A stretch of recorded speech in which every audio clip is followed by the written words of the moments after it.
So today we're joined by Aakash Patel. Aakash is the founder and president of Elevate Inc., a really unique business here in Tampa, Florida. And your slogan is Learn, Connect, and Grow. Aakash, could you tell us a little bit about your business? Yeah, and Cords, thank you so much for having me. Thanks to everyone at Big More Pies. This is a great studio.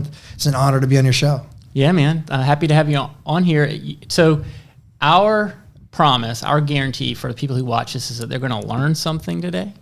And so I'm really excited because you've got a lot of experience in the entrepreneurial world. A lot of our listeners are entrepreneurs.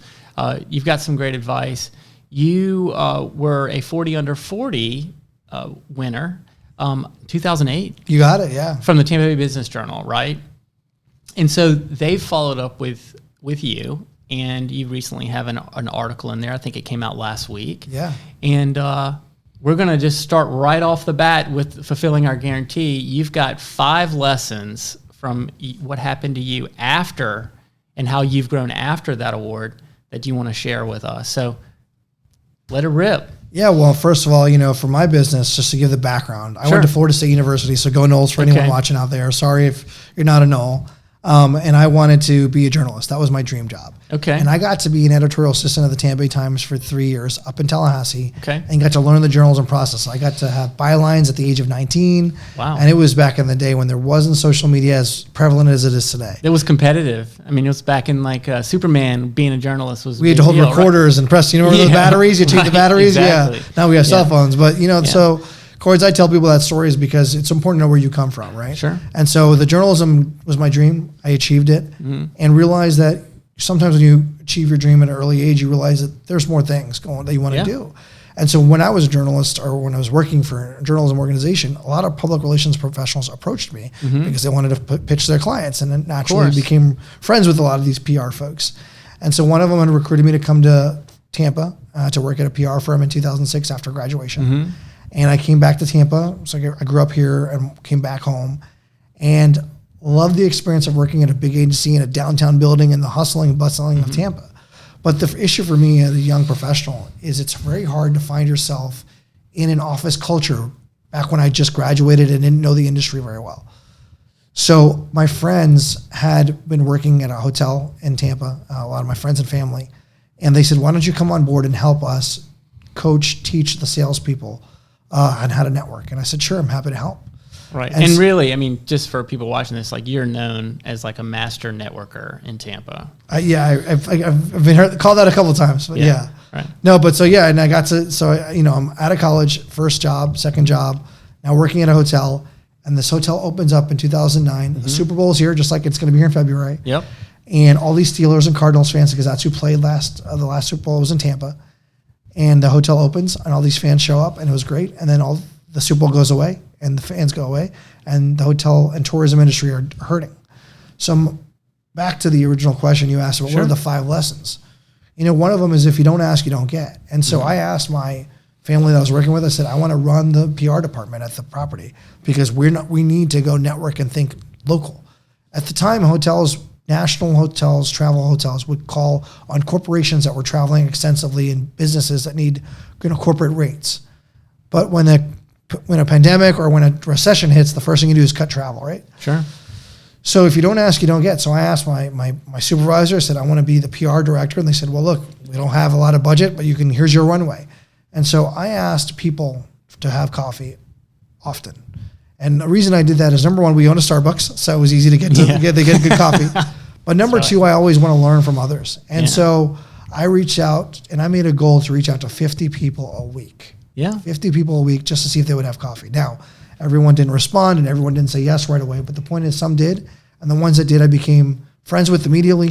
They helped me then, and they're helping me now. Well, I think you're going to probably get to this later on, but sometimes that piece of it, like having that process of or that goal where you're going to make that effort to ask and to put yourself out there at a certain frequency and then do it, right, is a big deal. It's a big part of being successful in sales and developing relationships, right? It's deliberate as heck. Absolutely. And another part of it is, sometimes you just got to take a leap of faith and you can't be afraid of failure.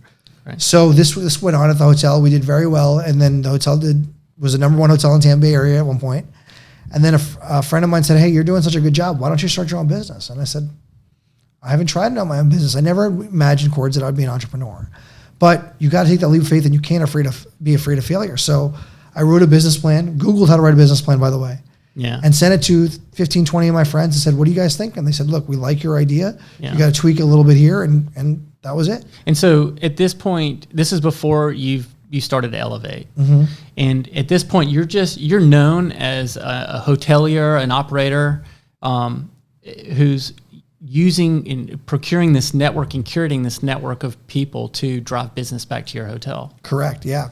And at the time, what was going on is we didn't know if the economy was going to get back to where it was before the recession. Yeah. And frankly, I didn't know if I was going to be in Tampa, because I was like, this is a great city, right, but is it on the up and up? And finally, one day, Mayor Buckhorn, the old mayor of Tampa, convinced me, said, hey, we're going to have a lot of entrepreneurs come into downtown Tampa. And when you start a business, and if you start a business that's going to help entrepreneurs, you're going to do well. And once I had that confidence advice, that thing that you need, that little, anyone who starts a business needs some, obviously, customers first. They need something special. And they need some sort of boost. And I think I had all three things happen to me in 2012. So that's when I publicly launched Elevate Inc. And to your point, when I won the Business Journal Awards, I was, I think it was 2008. Yeah. So, it was a long kind of convolution of, once I won that award, that was my extra special thing. And I kind of used it all together to build a brand of Elevate Inc. That's fantastic. So the first one is don't be afraid to ask, right? It's so important to ask, right? How do you phrase it? Yeah, if you don't ask, you don't get. If you don't ask, you don't get. The second one is about, and I think it's pretty important to millennials these days, it has to do with giving back, right? Oh, yeah. The community here is so open, right? So everyone's going to have time to meet with you. But then also everyone has their own projects. For every charity there is, and there's a lot of charities, you have to pick something that you're passionate about. For me, I'm passionate about early learning education. Learning how to read at a young age is important to me and all my family members. So education and children are two great buzzwords in our family. So there's the Early Learning Coalition of Hillsborough County. I've been the chairman of the board for the last 6 years. And if I'm going to be the chairman of the board, if I'm going to be on a board, I've got to make sure I'm devoting it as it's like my second job. Sure. And a lot of times people will ask you, why do you devote so much time to an organization that, number one, you don't get paid for, right? But you have to look at the reason you give back is to do something in society that makes you a better person. So I'm learning more from that organization, right, than I'm putting into it. And then the opportunities first of all, the opportunities for exposure of meeting people, elected officials, business leaders. And then the other point of it is you feel good. And that's really important. Yeah, we love giving back. Our favorite types of charities have to do with military veterans, and we love Boys and Girls Club and kids, and in any kind of a charity that have to do with setting kids up for success in life. So totally in line with you. The STAR program you're part of is amazing. I looked at that. It's thank you for doing that. Yeah, of course. Yeah, we're actually going to help them do a podcast out of here very soon. Oh, that's great. We're excited. So giving back is really important. And I can tell you, as being an entrepreneur and hiring a lot of millennial workforce, and that is one thing that millennials really love, to be able to be paid at their normal job, but be able to use some of that time to do things that are really, really good.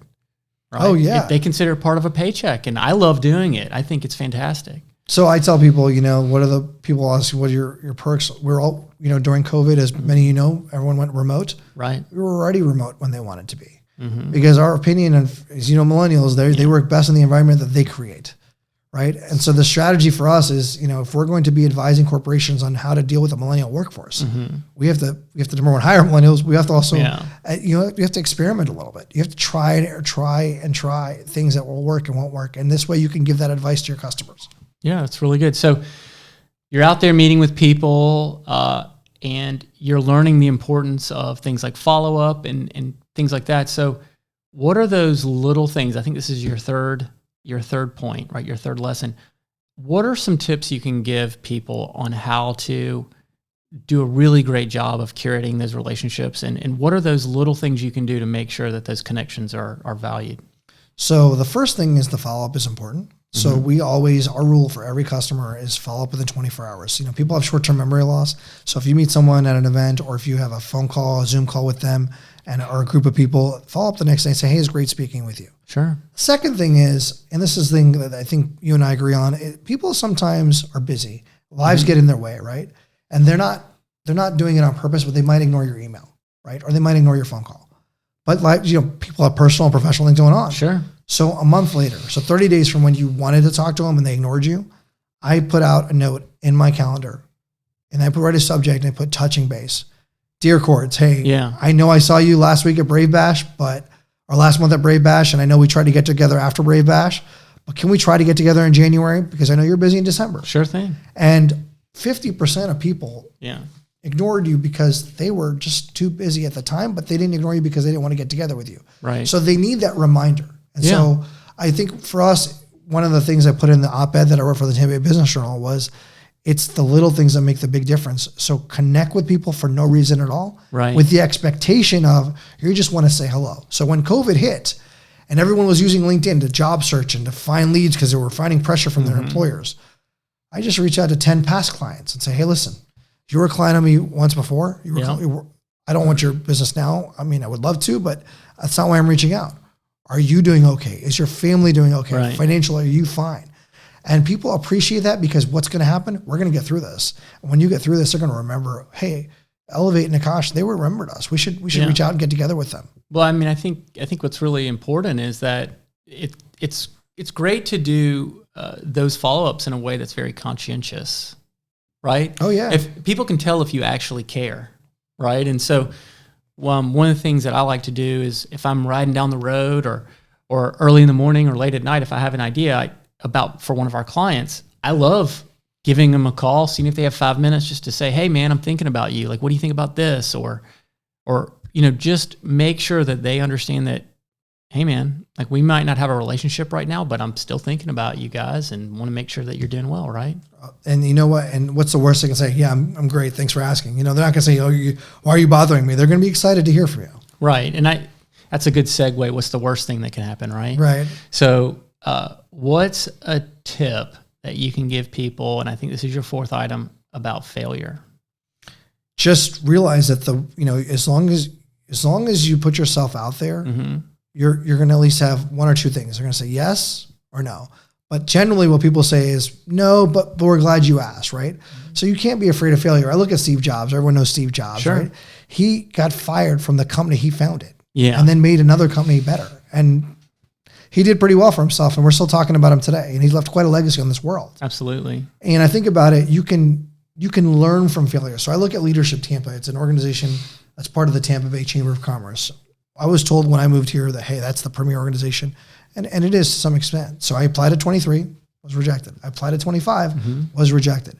I applied at 27, was accepted. And when I was going through that program is when I told you that little special kind of group of people that kind of helped me with my logo, my branding, my thought processes, was my classmates. Because I would sit on the back of the bus at the class and I would talk to my classmates and they said, hey, listen, if you had a company that did this, this, and this, we would work with you. Like they would provide value to me. Like you're like totally set up to do this. Like, can you help? And I think if I had that, I was upset at 23 and I was upset at 25 when I didn't get in. But 27 for me was the right time because I launched it I launched it right in the middle of class. December of 2012. December of 2011. I decided, and February 2012 during the class, I announced. I publicly announced the company. And so my point is that you've got to realize that everything's happening for a reason. Yeah. And that when you put yourself out there and you do fail, it's for a reason to make yourself better. Yeah, absolutely. It happens to me all the time where maybe I didn't get exactly what I wanted at that time or that client that I wanted at the time, but I may get them 3 years later, and I'm so much happier that I got them 3 years later than I got them when I wanted them initially, right? And it just could have been that I was better set up or whatever, but timing is super, super important. It definitely is. It definitely is. So one other thing, and this goes back to your initial point about putting yourself out there and being deliberate and all of that. Sometimes in the call center world, they call this getting kicked in the teeth, right? You're smiling, but like, no. Like, how important is it to be liked? Yeah, great segue there. I think one thing that I struggle with early on, and millennials do all the time in general, is they want everyone to appreciate you, right? For whatever you do, whatever task it is. But the thing about it is That's not going to happen. Everyone's not going to be liked. Everyone is not going to like your style. Everyone has their own individual personal style, their own personal brand. Mine's very aggressive. I'm going to call you. I'm going to talk to you. I'm going to tweet you. I'm going to, write you a handwritten note. I'm going to send you coffee, whatever things you like, because I'm a personable person. Some people find that not in their realm. They don't appreciate it, and that's okay, because I get it. And so for me, I think it's important to know that as long as we're doing it, like you said earlier, in a genuine space, and you try your best, and they say no, and they get turned off by it or whatever it is, it's okay. You just move on to the next one, because for everyone that happens to, there's 50 others that are going to say that, wow, we're really appreciative. And it took me a long time to realize that, because I would be very upset when I would lose a customer, and I'll be like, wow, I tried so hard. I kind of went over the top to impress them, but it's okay. And so the way it came back to me in the business side of it is when I ran for office. I ran for public office in 2018. 2017. I announced I lost in 2018. And I would meet with people that I had done business with, and I would take, I would think they would support me 100%. But you never talk politics with business people. Generally, the world's different now. This was 2 years ago. Sure. And they said, you know what? For some reason, we don't think you're. Some people said age. Some people said skin color. Some people said name. And you know what? At the end of the day, I said, you know what? It's okay. You have your opinion. I have mine. I respect you. I'll respect your opinion. I'm going to continue to run, because you can't worry about others. You have to worry about yourself. Right. And so I learned that when I was knocking on doors, and just like in sales, you knock on doors and people say things, you know what? You just got to keep getting up, and keep going to your next thing. Well, I think there's one thing that people definitely believe about you. I mean, when you're developing those relationships, you're doing it, you're learning about those other people and their businesses. So you have this vast network of other businesses that you're working with that are trying to do things. And the more I can learn about this business over here, and I know that this person over here has a need, you can connect the two, right? And it's a fantastic thing. So I'm an open book, man. Let me know. No, it's a great thing. And, and I think that's what you can matchmake it, right? You're going to matchmake people together. And I'm always, the one question I always ask in the bottom of an email, everybody talks about salutations. If I can do anything ever to assist you, please don't hesitate to ask. Yeah. The biggest thing, the funniest thing is I put that on my salutation for 10 years. Right. And people don't ask. I'm like, look, if you ask me people notice on LinkedIn, I tell you in a picture with, XYZ. I'm like, well, do you want to meet XYZ? Because I'm happy to do it. Just got to ask. But if you don't ask, you're not going to get. And that's back to the same point earlier is that, I ask a lot. And if you say no, that's the worst that can happen. Yeah, absolutely. And so tell us a little bit more about your slogan, Learn, Connect, Grow. Where does that come from? When companies move here, and you move to a new city, or I moved to a new city here in 2006, right? The first thing I have to know is I know my surroundings. I don't know what roads to drive on. I have to know which Publix to get groceries at, or which restaurant or bar to entertain customers or just dine, right? So I got to learn the community. And so that goes back to people in Tampa Bay. What organizations are impacting you personally and professionally? So if you're religious, it could be which church do you want to belong to? There's probably a lot of congregations in this area. If it's business, which chamber of commerce do you want to join? I'm sure you know, but there's a few. Several. And it's okay. There's plenty of room for every organization. Another thing is private country clubs. If you're a Center Club, Tampa Club, or University Club member, or Yacht Club member, there's plenty of options in the Tampa area. But what we try to do with Elevate Inc. is the first 2 months is we do a 6-month process. And the first 2 months is just learn. Figure out where you want to be. So we don't want you to join anything. Come to everything as our guests, and we'll tell you what's best for what we think for you. The next 2 months is about those one-on-one individual, before Zoom, what we call in-person meetings. Yeah. Right? Hey, let's connect over and break bread over, where'd you grow up? What was your household like? What was your sports in high school that you had thrived at? What was your biggest fear growing up? Or where did you travel to a lot if you were in the military? What base did you support? Or what branch was your family in? That whole connection before you get to the business point. And then the last point about is grow yourself in the public eye. So put yourself on a board of the chamber or the EDC or Visit Tampa Bay or whatever organization. Right. And get yourself some press, right? So this is the funniest part. People think when they start a business, the next thing they do is announce it to the media and think it's going to be a press. No. First you got to build something and then go to the press afterwards. So we do we do it. Learn is the first 2 months, connect is the third and fourth months, and grow is the 5th and 6th months, and then repeat. Because you know as well as I do that people still have to be fresh, and Yeah. people are always moving to our area. We have 1,000 people move to Florida a day. Yeah. 330 move to Tampa Bay area every day. That's a lot of people. And which brings me to my last question, which is, where is networking going? Great question. So networking is going digital, as you are so well prepped with your business and model. LinkedIn is what's up. You know, anyone is on LinkedIn. Way better than it used to be. And the analytics are great. You know that. And so I believe that LinkedIn is the mechanism for networking. However, what I am seeing a lot of, unfortunately or fortunately, is a lot of the organizations you and I used to depend on to facilitate networking events. Let's look at the chamber. You know, you're up for the Small Business of the Year awards, right? Yep. The event is coming up and it's sold out. So a person like me who's not in the organization, but I want to support you, I can't even buy a ticket to go attend. Now I can buy a virtual link.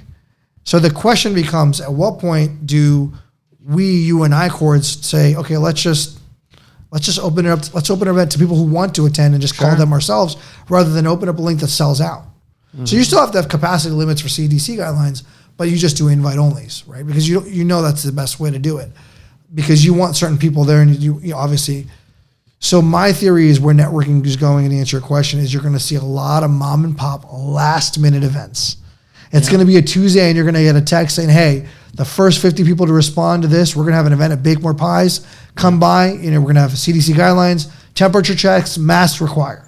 Right. But I think we're going to get away from, hey, in 3.5 weeks, we're going to have a dinner and 50 people are attend and get a calendar invite, because you're going to have 200 people that are going to attend, and that's not conducive. Got it. So you might have one night in town where you have 4 different sites of 4 different events. And that, I think it'll work, because people do like that human interaction. But the other part of it is there's a lot of people who don't like driving. You're going to have a newborn in your household very soon. And congratulations again. I'm terrified. But you're and excited. But logistically, it might not be, okay for you to drive. It's definitely not feasible for me to go to some of these events if I've got a 1-month-old at home. Right. So the Zoom option is your way. So I think you're going to see networking where it's going is you're always going to have the Zoom option. Yeah. So it's going to allow you to be participating and that's not there in person. So to answer your question, I think we're going to get to digital business cards for sure. Yep. LinkedIn for sure. Zoom events. And then you're going to see small mom and pop, organized, but kind of invite only, like I guess you call it exclusive networking events, by individuals, not organizations, because the organizations wouldn't want to take the liability, which is understandable. That's a very interesting point there, that the networking events are going to be coming from individuals, not organizations, for liability reasons. Yeah, because I've never thought about that. It's about quality versus quantity, and at the end of the day, the spread of this disease is quantity, so you want to keep it small. That's true, right? Let's keep it spread out, right? Well, great. Well, Aakash, thank you so much for coming on the Law of Relevancy podcast. Love to have you back sometime. We can talk some more about networking and what's going on in Tampa Bay. No, I appreciate it. And then, we appreciate everything Bake More Pies does for the community. And I always use our hashtag if you're out there helping our city, Elevate Tampa. So thanks so much. Great. Thank you so much.